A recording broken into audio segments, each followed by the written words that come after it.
Hi, Tom from bknutrition.com, and today I want to talk about the different strategies I now use with my training and nutrition as compared to when maybe I was say 25, 30, when I was in my competitive prime. The relevance of this video is that I now obviously don't compete anymore, but I still maintain a decent physique, I still have decent muscle, I have decent levels of body fat, but I keep myself in very good health. I'm obviously coming up to 40, I am sort of considering my long-term health. Where I was 25, I didn't really think about that. It was all about getting big and massive and partying and all those sorts of things. Now I have a young family, I have 2 businesses, I do my online work, I do my online coaching. I don't really have the lifestyle of a 25-year-old, thank God, and I have other considerations, like I just said, business and family life to think about. And so my training and nutrition had to change, and this will help you if you are sort of in the same situation as I am. If you say you run your own business and you're looking to build some muscle, maintain a low level of body fat, and also balance your family life a little bit. So some of the things I'm doing might help you, which is why I'm doing this video. So the first thing that I've noticed now that I'm 40 is that my recovery is slightly less. So where I always used to be able to go into the gym and smash a workout and then very little sleep, partying in the evening and then come back and train the next day, that's certainly something I can't do now. So now I'm looking to more maximize my recovery after training and also make sure I can train the next day. So in order to accommodate that, I don't use really heavy weights. Now when I'm talking about really heavy weights, I'm not talking about going into the gym and training like an absolute clown or a pussy. That's not what I'm talking about. What I'm talking about is training with weights that you can get to between 7 and 12 reps for, rather than the 1 to 5 reps sort of range that I used to use in my maximals when I was 25. So I've always trained with volume, but when I was younger, I would incorporate these sort of maximal type lifts, so maximal type bench presses, deadlifts, that sort of thing into my schedule, because I wanted to get stronger, and obviously strength helps build more muscle, building more muscle helps build more strength, that sort of thing. So the strength element of my training was quite important. Nowadays, although I am still relatively strong, I'm certainly not as strong as I used to be, but then I'm not training for that level of strength. And the reason for that is that though that sort of training does overload your central nervous system quite a lot, it does restrict how or restrict your recovery, I should say. So your central nervous system has to recover. It's not just your muscles that has to recover, it's your central nervous system as well, to be able to send the signals to the muscles to be able to contract and lift the weight. And if you're doing a lot of really heavy strength training, potentially that's going to limit your ability. Now that's okay if you are a strength athlete, but the problem is that a lot of the guys I see training sort of 35 and upwards, they're still trying to lift all the heavy weight and still train like a bodybuilder, and then a lot of these guys get injured and then they're out of training for a little while. So a sensible consideration is you've got to identify what you're looking to accomplish. If you're looking to get stronger, you need to train strength. So you need to have adequate rest and recovery for that. If you're looking to get bigger muscles and lose body fat, then you need to be thinking of higher volume, controlling your calories, obviously, higher protein intake, and making sure you're not going for those maximal 1 or 2 rep maxes, because that actually does very little in terms of growing muscle, in terms of hypertrophy. Yeah, it's good for strength gains, and you do get hypertrophy gains from those lifts, but it's not as maximal as you would, in my experience, and also some research, from training with volume to failure. So I now very rarely do anything sub 7 reps. It's always 7 reps and above, normally between the 7 and 15 reps. And my training, I get to failure, but it's failure between that point. So 7 to 15, that's my failure point. I no longer go for those 1 or 2 rep maximal lifts, because let's be honest, I'm 40 now, and there's no way I'm going to be pulling 280 like I used to do when I was say 30, and there's no way I'm going to be benching 200 kilos like I used to do about 5 to 6 years ago. There's no way I'm going to be doing that. So why try and recreate that? I'm never going to get to that lift. I'm glad that I did those lifts, but I'm never going to get to those lifts again, not without some serious sort of intervention, on a chemical side. That my life now is not about that sort of extreme bodybuilding lifestyle. It's about maintaining health and maintaining my health into my 50s and 60s. So it's important to also consider that is that if you had some maximal lifts when you were younger, it's very unlikely you're going to get those maximal lifts now, because after sort of 35, 40, it is generally when you tend to have more recovery with issues with joints and muscles and stuff like that. So your strength is probably not going to be the same as it was. So be a bit mindful if you're looking to build more muscle and you're looking to lose a bit of body fat and maintain a decent physique past 40. go away from the heavy type of training, go more towards the volume training, still lift heavy weights. I mean, I'm not, you know, when I'm doing my floating deadlifts, I'm still lifting like 140 kilos when I'm doing that, but I'm doing it for say 10 reps rather than say, you know, 4 or 5 plates for say 3 reps or something like that. So I am placing stress on the body and stress on the muscles, but in a way that's much more manageable for my tendons and joints to handle, and I'm still overloading the muscle to get to failure. So that's the important thing. I'm triggering the muscle to failure to get to muscle growth, but I'm doing it through volume with a moderately heavy weight rather than a massive overload of a very, very heavy weight. And your joints will thank you for doing that, and your muscles will grow, and you'll stay relatively injury-free. I've managed to stay relatively injury-free for the last couple of years by training this way and still maintain a decent muscle size as well. What I found with my schedule is that because I run 2 businesses, if you didn't know, I've got the gym and I've also got my nutrition and training consultancy.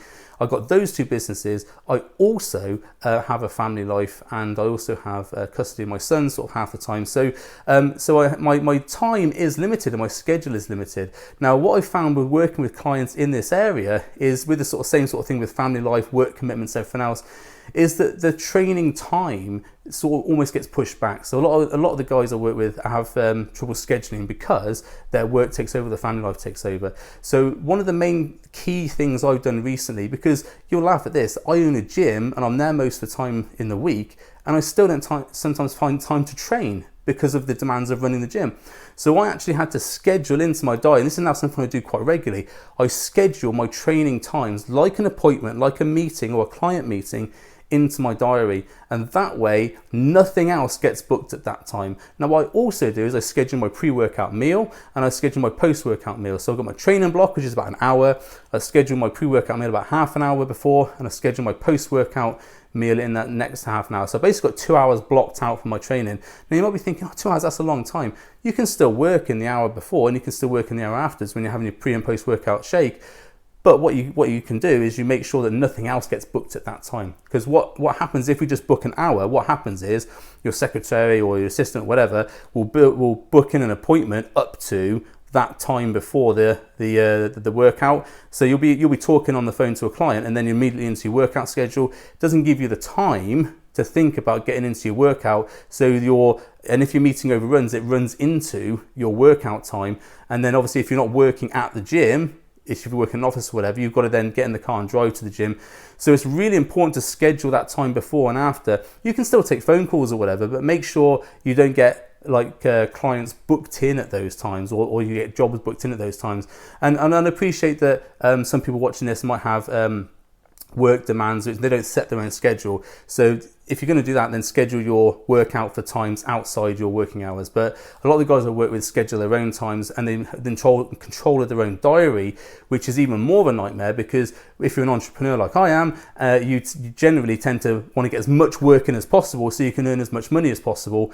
And so sometimes the gym schedule gets thrown out the window because another thing comes in. You need to be very religious about that and very stern with yourself, saying, no, the training system is going to go booked in there, and there, and there. And then you work your workouts around that time. So you work your appointments around that time. So your training schedule is in there. Now you might be thinking, isn't that a bit OCD, putting your training schedules in there? If you don't make it a priority for you, it will become a minority, and it will become pushed outside of your normal working life. And very quickly what you'll find is it's very acceptable for yourself to not go to the gym. And that's where it starts. Oh, I used to go to the gym, but I don't now because of my work. That's where it starts, because you push the gym as a secondary consideration to your work. Now I know this is a very different thing maybe to think about, but it does work. And certainly I was working at the gym, and you'd be thinking, it's easy for you to, because all you do is just get up and go into the gym. It's not like that, because when your working mentality is you're at work, you've got to switch from your working mentality into your gym mentality. And it's even worse if you're in a gym, because your gym is your work. So it's very hard to get out of that mentality. So there's another video I've done called The Importance of Being Batman. If you watch that, it'll show you about how you change your state to get from work into workout mode. So it's important to go and watch that video. That'll give you some other extra ideas. So if you are setting your own schedule and everything else, set your workout schedules at certain times of the day which are optimal to you, and then set your other appointments around that. Really important point, especially if you've got a family as well, because you obviously need to schedule family time. You need to have your family time.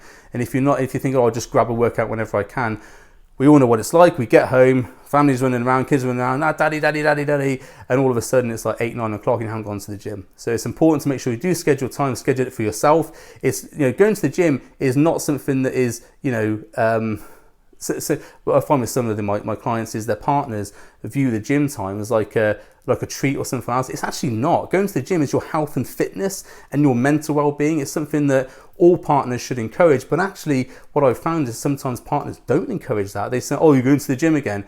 Yeah, I'm going to the gym to get healthy and get fit so that I can provide a decent life for my family. Why is it that I'm getting stressed for going to the gym? And unfortunately, that does happen with a lot of partners, is that they think their husband or boyfriend or whatever going off to the gym is some sort of like treat or something safe. It actually is promoting health and fitness for them. So you need to make sure your partner obviously understands that as well. It's about health and fitness and mental well-being.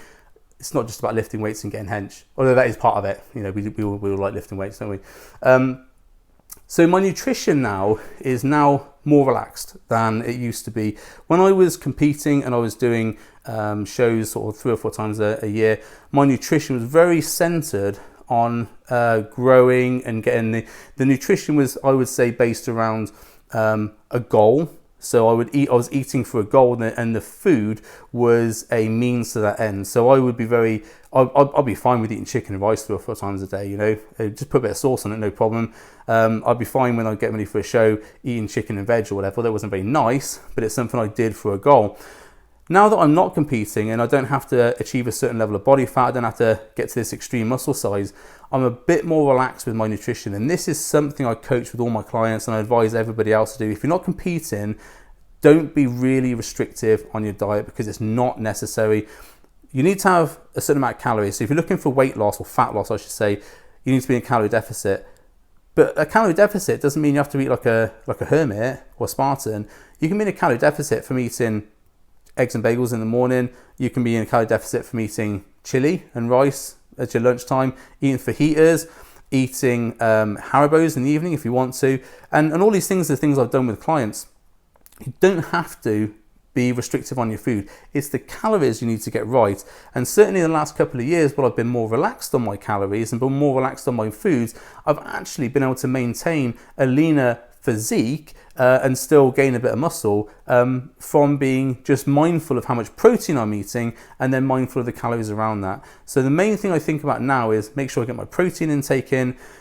I'm sticking to my calories, so I'm either in a slight deficit or a slight maintenance or it's either slight maintenance, calorie deficit or maintenance or a slight surplus depending on what day it is.